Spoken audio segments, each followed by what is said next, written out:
Chapter ১৫ clients request. ঝোপঝাড়ের ঝিঁঝি, পোকার ডাক আর প্যাঁচার হুক হুক শব্দে ছোট শহরটার পথটা মুখরিত হয়ে আছে। মিস্টার আজিক সামনের দিকে তাকিয়ে কয়েক সেকেন্ড চুপ করে থাকলেন। তারপর তিনি কথা বললেন, আমার সাথে আসলে ঠিক কী ঘটেছে সেটা আমি পুরোপুরি নিশ্চিত না হলেও একটা ভাষা ধারণা আমি পাচ্ছি। হয়তো আমি এমন একজন মানুষ যে অনেক অনেক দিন ধরে বেঁচে আছে। ক্লায়েন্ট মনে মনে ভাবল, মিস্টার আজিক, আপনি এখনও মানুষ সংজ্ঞার ভেতর পড়েন কি না সেটা নিয়ে আপনার গুরুত্বের সাথে ভাবা উচিত।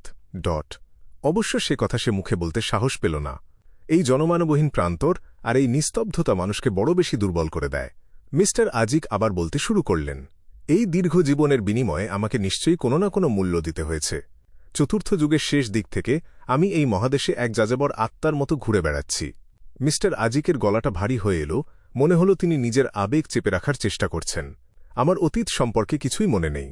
যাদের কথা মনে রাখার শপথ নিয়েছিলাম সেই সব মানুষের ঘটনাগুলো আমি ভুলে গিয়েছি। ক্লায়েন্ট তার সামনের আগাছাগুলো সরিয়ে একটু চিন্তা করে বলল, মিস্টার আজিক, আপনার এই অবস্থা নিয়ে আমার একটা তত্ত্ব আছে। কি তত্ত্ব? আজিক পাশ ফিরে তাকালেন। আমার মনে হয় আপনার স্মৃতি হারানোর পেছনে একটা চক্র কাজ করে। হয়তো প্রতি কয়েক দশক পরপর আপনি একবার করে মারা যান এবং তার আগের সব স্মৃতি আপনার মন থেকে মুছে যায়। তারপর কিছুদিন পর আপনি আপনার গভীর ঘুম থেকে জেগে ওঠেন এবং জীবনের এক নতুন অধ্যায় শুরু করেন। এইভাবেই হয়তো আপনার ওই বিচিত্র সব স্বপ্নের ব্যাখ্যা পাওয়া যায়। ওগুলো আসলে আপনার গত কয়েকটা জীবনের ফেলে আসা ঘটনা। ক্লায়েন্ট তার তত্ত্বটা বুঝিয়ে বলল। আজিক তার হাঁটার গতি কমিয়ে দিলেন, যেন চারপাশের অন্ধকার তার হাতা আঁকড়ে ধরেছে। তিনি ঘোলাটে চোখে সামনের দিকে তাকালেন। খানিকটা সময় পর তিনি বললেন, এইমাত্র আমার যে স্মৃতিগুলো ফিরে এসেছে তার সাথে তোমার কথা মিলে যাচ্ছে। স্মৃতিগুলো ফিরে এসেছে? ক্লায়েন্টের মাথায় একটা বুদ্ধি খেলে গেল। সে সাথে সাথে বলল, মিস্টার আজিক, আপনাকে হয়তো আপনার হারানো অতীত খোঁজার জন্য টিঙ্গেন ছেড়ে যেতে হবে না। আপনার স্মৃতিগুলো আস্তে আস্তে ফিরে আসবে। কেন? আজিক অবাক হয়ে তার দিকে তাকালেন। ক্লায়েন্ট হাসল। আপনার স্মৃতিগুলো তো পুরোপুরি হারিয়ে যায়নি। এইমাত্র আপনার যে স্মৃতিগুলো ফিরে এসেছে সেটাই তার প্রমাণ। তাছাড়া আপনার কি মনে আছে যখন আপনি ব্যাকলুন্ডে জেগে উঠেছিলেন এবং আবিষ্কার করেছিলেন যে আপনার অতীতের কিছুই মনে নেই? আজিক মাথা নাড়ালেন। হ্যাঁ, সেই দুঃস্বপ্নটা আজও আমাকে তাড়া করে বেড়ায়। ক্লায়েন্ট তার কালো লাঠিটা দিয়ে মাটিতে একটা টোকা দিল। সে বিস্তারিত বলতে শুরু করল। আজকের আগে পর্যন্ত আমি ভাবিনি যে ওটাতে কোনো সমস্যা আছে, কিন্তু আপনার বর্ণনা আর আমার ধারণা মিলিয়ে দেখলে ব্যাপারটা একটু অদ্ভুত লাগে। আপনি যখন ঘুম থেকে জেগেছিলেন তখন আপনার কাছে পরিচয়পত্র আর যথেষ্ট টাকা ছিল। আপনি এমনভাবে উদয় হয়েছিলেন যে কেউ চমকে যায়নি। এই সব কিছু দেখে মনে হয় কেউ একজন আপনার জন্য আগে থেকেই ব্যবস্থা করে রেখেছিল যাতে আপনি খুব সহজেই সমাজে মিশে যেতে পারেন। তাহলে এই ব্যবস্থাটা কে করেছিল? এর উত্তর একটাই হতে পারে, অতীতের আপনি নিজেই এটা করেছিলেন। অতীতের আপনি হয়তো আপনার স্মৃতি ফিরে পেয়েছিলেন এবং জানতেন যে আপনাকে এক নতুন জীবনে পা দিতে হবে। তাই তিনি আপনার জন্য সব গুছিয়ে রেখেছিলেন যাতে কেউ আপনাকে নিয়ে সন্দেহ না করে। মিস্টার আজিক হাঁটা থামিয়ে দিলেন। শহর থেকে আসা আলোকবিন্দুগুলোর দিকে তাকিয়ে তিনি আবারও চুপ হয়ে গেলেন। হয়তো যে বাবা মাকে আমি খুঁজে বেড়াচ্ছি তারা আসলে অতীতের আমি নিজেই ছিলাম। তিনি একটা দীর্ঘশ্বাস ফেললেন। ক্লায়েন্টের যুক্তিটা তার কাছে খুব জোরালো মনে হল। তাই আপনার আসলে কিছুই করার দরকার নেই। আপনার স্মৃতিগুলো ফিরে আসার জন্য আপনি শুধু ধৈর্য ধরে অপেক্ষা করলেই হবে। ক্লায়েন্ট তাকে সান্ত্বনা দিয়ে বলল। আজিক অবচেতনভাবে তার লাঠিটা একবার ঘোরালেন।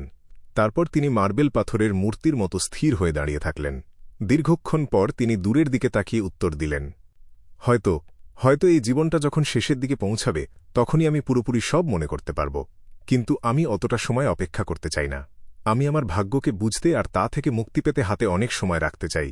তাই আমাকে অতীতের খোঁজে আরও সক্রিয় হতে হবে যাতে অল্প অল্প করে আমার স্মৃতি ফিরে আসে। তোমার বলা ওই সময়ের আগেই আমাকে সব মনে করতে হবে। অপেক্ষা করলে আমি কেবল ওই চক্রের পুনরাবৃত্তিই করতে থাকব। আসলে এটাই সবচেয়ে ভালো সিদ্ধান্ত হবে। ক্লায়েন্ট তাকে আর বাধা দিল না, বরং সে জিজ্ঞাসা করল, মিস্টার আজিক, আপনার সন্তানের মাথার খুলি চুরি করা আর আমার ভাগ্য খারাপ করে দেওয়া ওই অপরাধীকে খুঁজে বের করা ছাড়া আমি কি আপনার কাছে আর একটা ছোট সাহায্য পেতে পারি? আজিক সামান্য মাথা নাড়ালেন। তোমাকে কি করতে হবে? ক্লায়েন্ট নিজের কথাগুলো গুছিয়ে নিয়ে বলল, আমি চাই আপনি সামনের সপ্তাহে অথবা তার পরের সপ্তাহে টিঙ্গেন থেকে ঘোড়ার গাড়িতে 2 থেকে 5 ঘন্টার দূরত্বে কোনো একটা শহরে যান। সেখানে গিয়ে আপনাকে এমন একটা অলৌকিক কাণ্ড ঘটাতে হবে যাতে কারো কোনো ক্ষতি না হয়। আপনি যেভাবে আপনার রক্তের টানে অপরাধীকে খুঁজে বের করার চেষ্টা করেছিলেন তা দেখে আমার মনে হয় আপনি মৃত আত্মার ব্যাপারে বেশ অভিজ্ঞ। কোনো সমস্যা নেই। আজিক কোনো দ্বিধা ছাড়াই কথা দিলেন। তিনি ক্লায়েন্টকে একবারও জিজ্ঞাসা করলেন না যে সে কেন এমনটা করতে বলছে। একই সাথে তিনি ক্লায়েন্টের দেওয়া তার শক্তির ধারণাটাও মেনে নিলেন। আপনাকে ধন্যবাদ। এটা আমার জন্য খুব গুরুত্বপূর্ণ। আর একটা কথা, আপনি যখন লক্ষ্যবস্তু বেছে নেবেন তখন আপনাকে অবশ্যই এভারনাইট গডেসের কোনো অনুসারীকে বেছে নিতে হবে, আর পেছনে কোনো ক্লু রাখবেন না। ক্লাইন তাকে নির্দেশ দিল। ক্লাইন জানত যে শুধুমাত্র এই পদ্ধতিতেই খবরটা টিঙ্গেন নাইটহক্সদের কাছে পৌঁছাবে। তখনই সে ওই মিশনের টিমে যোগ দিতে পারবে, আর তখনই সে ওই মিশনে সিল্ড আর্টিফ্যাক্ট 3078-2 ব্যবহার করার প্রস্তাব দিতে পারবে। সেটা ব্যবহার করলেই সে ওই আর্টিফ্যাক্ট থেকে পবিত্র রক্ত সংগ্রহ করে ফ্লেয়ারিং সান চার্ম তৈরি করতে পারবে। এই মুহূর্তে তার কাছে এটাই হতে পারে সবচেয়ে শক্তিশালী অস্ত্র। লাল চিমনিওয়ালা বাড়ির অপরাধী যদি এখনও টিঙ্গেন না ছেড়ে থাকে আর ক্লাইন যদি তদন্ত চালিয়ে যেতে চায়, তবে তাকে অবশ্যই আরও শক্তিশালী হতে হবে।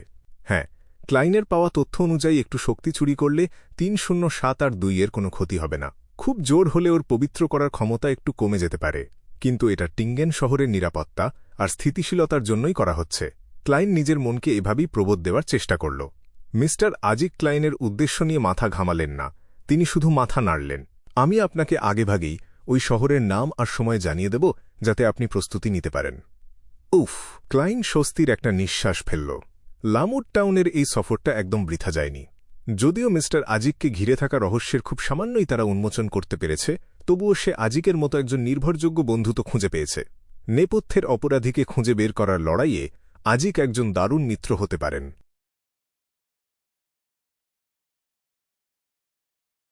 রাত তখন 11:30। ক্ষুধার্ত আর ক্লান্ত শরীর নিয়ে ক্লাইন ড্যাফোডিল স্ট্রিটের 2 নম্বর বাড়িতে ফিরে এল। মিস্টার আজিক আমাকে রাতের খাবারটাও খাওয়ালেন না। হাই! অবশ্য খাবার খাওয়ার মতো মেজাজেও তিনি ছিলেন না। ক্লাইন দরজা খুলতে খুলতে বিড়বিড় করে বলল। ঘরটা তার ধারণার মতো অন্ধকার ছিল না। একটা মার্জিত গ্যাস ল্যাম্প ঘরের ভেতর আলো ছড়াচ্ছিল। বেনসন সোফায় একলা বসে একটা বই পড়ছিলেন। দরজা খোলার শব্দ শুনে বেনসন কিছু বলতে যাচ্ছিলেন, কিন্তু তার আগেই একটা হাই তুললেন। মুখ হাত দিয়ে ঢেকে তিনি হাই সামলালেন। ক্লাইন দরজা বন্ধ করে হেসে বলল, আমি মিস্টার আজিকের সাথে লামুড টাউনে গিয়েছিলাম। সেখানে একটা প্রাচীন পরিত্যক্ত দুর্গ আছে। বেনসন সাথে সাথে সবকিছু বুঝতে পেরে হাসলেন। একটা জ্যোৎস্নাবিহীন রাত, 1000 বছরের পুরনো পরিত্যক্ত দুর্গ, ঠান্ডা আর গা ছমছমে পরিবেশ, তার সাথে 2 সদস্যের একটা প্রত্নতাত্ত্বিক দল। একটা অলৌকিক গল্পের শুরু করার জন্য এর চেয়ে দারুণ রসদার কিছু হতে পারে না। আজ যা যা ঘটেছে সেগুলোকে অলৌকিকই বলা যায়। ক্লাইনের মনে মিস্টার আজিকের তৈরি করা ওই অদ্ভুত দরজা আর বাচ্চার কান্নার কথা ভেসে উঠল। সে মনে মনে একটু ভয় পেলেও মুখে বলল, আসলে ওখানকার পরিবেশটা কিছুটা ওরকমই ছিল। বেনসন আবার হাই তুলে বইটা বন্ধ করলেন। আমার এখন ঘুমানো দরকার। যেদিন থেকে ধ্রুপদী সাহিত্য পড়া শুরু করেছি সেদিন থেকে আমার ঘুম খুব ভালো হচ্ছে। ক্লাইন নিজের মনেই হাসল। হঠাৎ তার মিস অড্রে হোলের বলা একটা কথা মনে পড়ে গেল। সে নিচু গলায় বলল, বেনসন, তুমি তো জানো আমার কোম্পানির সাথে আওয়া কাউন্টি পুলিশের একটা সম্পর্ক আছে। আমি সম্প্রতি ব্যাকলুন্ড থেকে একটা খবর শুনেছি। রাজা, প্রধানমন্ত্রী আর অন্য মন্ত্রীরা নাকি এই অদক্ষ সরকার নিয়ে বিরক্ত হয়ে উঠেছেন। তারা নাকি একটা সংস্কার আনতে চাইছেন, যেখানে সরকারি চাকরিতে লোক নেওয়া হবে উন্মুক্ত প্রতিযোগিতামূলক পরীক্ষার মাধ্যমে, ঠিক যেমনটা বিশ্ববিদ্যালয়ের ভর্তি পরীক্ষা হয়। বেনসন প্রথমে একটু ভ্যাবাচাকা খেয়ে গেলেন। তারপর তার চোখ উজ্জ্বল হয়ে উঠল। তিনি জিজ্ঞাসা করলেন, উন্মুক্ত পরীক্ষা? ওই পরীক্ষায় পাশ করতে পারলেই তুমি সরকারের যে কোনো একটা শাখায় সিভিল সার্ভেন্ট হতে পারবে। আমার ধারণা পরীক্ষার প্রশ্ন হবে বিশ্ববিদ্যালয়ের ভর্তি পরীক্ষার আদলেই। সাহিত্য, ধ্রুপদী জ্ঞান, গণিত আর যুক্তিবিদ্যার পাশাপাশি আইনের প্রাথমিক ধারণা। ক্লাইন এই সুযোগে নিজের মতামতটাও ঢুকিয়ে দিল। সে আবার বলল, বেনসন, এই খবরটা কিন্তু একদম গোপন রাখতে হবে। আর খুব বেশি আশাও করো না।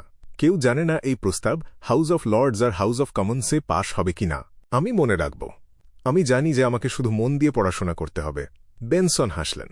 এই পরিবর্তন আসুক বা না আসুক, আমি পড়াশোনা চালিয়ে যাব। আমি আমার বর্তমান অবস্থা থেকে মুক্তি পেতে চাই, আর একটা ভালো চাকরি খুঁজে নিতে চাই। শেখা, এটাই তো একটা মানুষের সাথে কোকড়ানো চুলের বেবুনের আসল পার্থক্য। না, গবেষণা বলছে বেবুনদের আইকিউ লেভেল যথেষ্ট ভালো আর শেখার ক্ষমতাও আছে। ক্লাইন মনে মনে ভাবল। সে বেনসনকে দোতলায় উঠে যেতে দেখল। তারপর সে একটু হাসল আর পেটে হাত বোলাল। সে রান্নাঘরের দিকে হাঁটতে শুরু করল। বেনসন আর মেলিসা তার জন্য বিশেষভাবে একটু মাংস আর কিছু খাবার রেখে দিয়েছে। ক্লাইন আরাম করে তার রাতের খাবার তৈরি করতে শুরু করল। রাত এখন অনেক গভীর, বেশিরভাগ মানুষই ঘুমিয়ে পড়েছে। সে একাই জেগে আছে। সবকিছু শান্ত আর নিঝুম হয়ে আছে।